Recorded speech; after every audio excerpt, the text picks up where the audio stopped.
কংগ্রেসের ভারত জোড়ো ন্যায়যাত্রা হবে 15টি রাজ্যে। ভারত জোড়ো ন্যায়যাত্রা দেশে পরিবর্তন আনবে। ইন্ডিয়া জোটের সব দলকে আমন্ত্রণ জানাচ্ছে কংগ্রেস, বললেন জয়রাম রমেশ।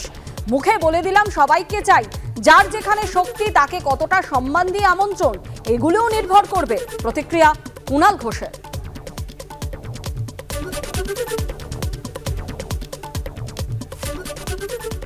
15 राज्य, 6,713 किलोमीटर, 100 लोकसभा कंस्टिट्यूएंसी, 337 विधानसभा कंस्टिट्यूएंसी, 67 दिन, 110 जिले, अरुणाचल प्रदेश भी शामिल।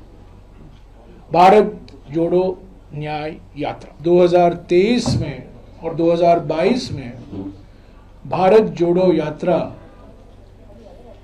इतना प्रभावशाली निकला, परिवर्तनकारी निकला, उसी तरह भारत जोड़ो न्याय यात्रा भी हमारे देश के लिए एक परिवर्तनकारी यात्रा निकलेगा। कांग्रेस पार्टी की ओर से नेतृत्व राहुल गांधी जी कर रहे हैं, पर निमंत्रण इंडिया पार्टी के सारे नेताओं को हम दे रहे हैं। हमारे नेता भी उनसे बात करेंगे। सारे नागरिक संस्था, जो सिविल सोसाइटी संस्थाएं हैं, उनको भी हम निमंत्रण दे रहे हैं।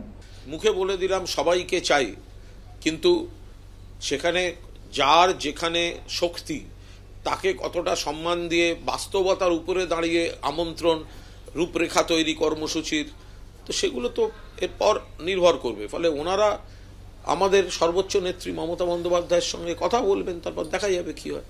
বিরোধী জোট ইন্ডিয়ার আসন রফা নিয়ে যখন জল্পনা চলছে, তারই মধ্যে মমতা বন্দ্যোপাধ্যায়কে চ্যালেঞ্জ ছুড়লেন প্রদেশ কংগ্রেস সভাপতি অধীর রঞ্জন চৌধুরী। তিনি বলছেন, পশ্চিমবঙ্গে কংগ্রেসের হারানোর কিছু নেই।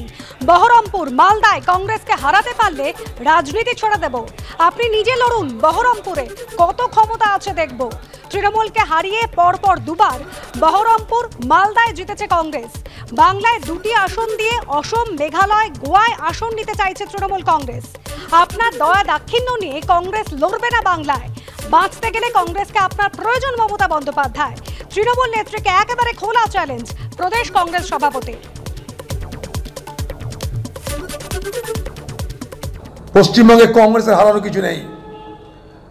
ওপেন চ্যালেঞ্জ করেছি, বহরমপুরে তো হারাবে বলছে, মালদায় হারাবে বলছে। ওপেন চ্যালেঞ্জ করেছি মমতা ব্যানার্জির দলকে, যে কোনো মামুকে এখানে পাঠিয়ে দাও, যদি হারাতে পারো রাজনীতি করা ছেড়ে দেবো।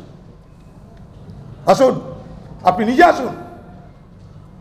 আপনি প্রিয়াঙ্কা গান্ধীকে বলছেন মোদির বিরুদ্ধে লড়তে, আমি আপনাকে বলছি আপনি আসুন এখানে আমার বিরুদ্ধে লড়তে। কত তাকাত আছে দেখছি আপনার। মালদায় চলুন, দেখছি আপনার দয়া নিয়ে আমরা সব সিট জিতিনি। কংগ্রেসকে আপনার প্রয়োজন, মনে রাখবেন মমতা ব্যানার্জি, বাঁচতে গেলে আপনার প্রয়োজন হবে কংগ্রেসকে। প্রথম দিন থেকে তো বলছে 2টো বেশি দেবো না, কে তোর দয়া নিচ্ছে 2টো? আমরা কিন্তু দয়া চেয়েছি, তোমাকে হারিয়ে 2টো আসন জিতেছি আমরা, একবার না পরপর 2বার। তোমাকে যে কি দয়া নিব 2টো আসনের জন্য? তোমার দয়া দক্ষিণে নিয়ে আমরা এই সিট রক্ষার কোনো মানসিকতা আমাদের নেই। আমরা প্রত্যাখ্যান করছি এরকম।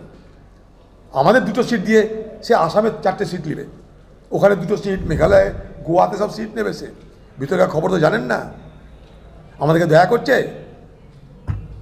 আমরা লড়বো। আমরা এটা দীর্ঘদিন ধরে বলে আসছি, অধীর চৌধুরীর মুখে বিজেপির ভাষা। কার কাকে দরকার, এখন বিজেপিকে হারানো দরকার। তো অধীরবাবু যদি এই কথা তোলেনি, তাহলে তো বলতে হয় 2021 সাল বিজেপির বিরুদ্ধে লড়ছে একা তৃণমূল কংগ্রেস, আর অধীর চৌধুরীর দল কংগ্রেস সিপিএম এর সঙ্গে জোট করে, আইএসএফ এর সঙ্গে জোট করে লড়লো, 0 পেয়েছেন। কংগ্রেস নেতৃত্ব ভেবে দেখুন, এই দ্বিচারিতার রাজনীতি কেন করবে পশ্চিমবঙ্গ ইউনিট? তৃণমূল কংগ্রেস বিজেপি বিরোধিতার অগ্রাধিকার থেকে জাতীয় স্তরে সোনিয়াজি, রাহুলজিকে সহযোগিতা করছেন। মমতা বন্দ্যোপাধ্যায় এই জোটের গুরুত্বপূর্ণ নেত্রী। সেখানে কংগ্রেসেরই রাজ্য শাখা নিয়মিতভাবে আমাদের নেত্রীকে, আমাদের নেতাকে, আমাদের দলকে আক্রমণ করে চলেছে বিজেপির মন রাখতে। বিজেপির দালালি করে যাচ্ছে দীর্ঘদিন ধরে। রেজাল্ট তো হচ্ছে ঘোড়ার ডিম, তার আবার বড় বড় কথা। ফলে এগুলো ঠিক হচ্ছে না। আগে অধীরদাকে বলুন নিজের ঘর সামলাতে। ওনারই মালদার সাংসদ আবু হাসেম খান চৌধুরী তিনি বলছেন তৃণমূলের সাথে জোট করা প্রয়োজন। অধীর দা এক কথা বলছেন, কংগ্রেসটা আছে কোথায়? মালদা মুর্শিদাবাদের বাইরে। তো দুটো তো জেলা, হারাধনের 10টি ছেলে থেকে 2টি ছেলে হয়ে গেছে এখন। তো দুটোর মধ্যে ঠিক করেন কে তৃণমূলের সাথে জোট করবে আর কে কংগ্রেসের সাথে জোট করবে বা সিপিএম এর সাথে জোট করবে। আমরা একা লড়ার জন্য প্রস্তুত আছি।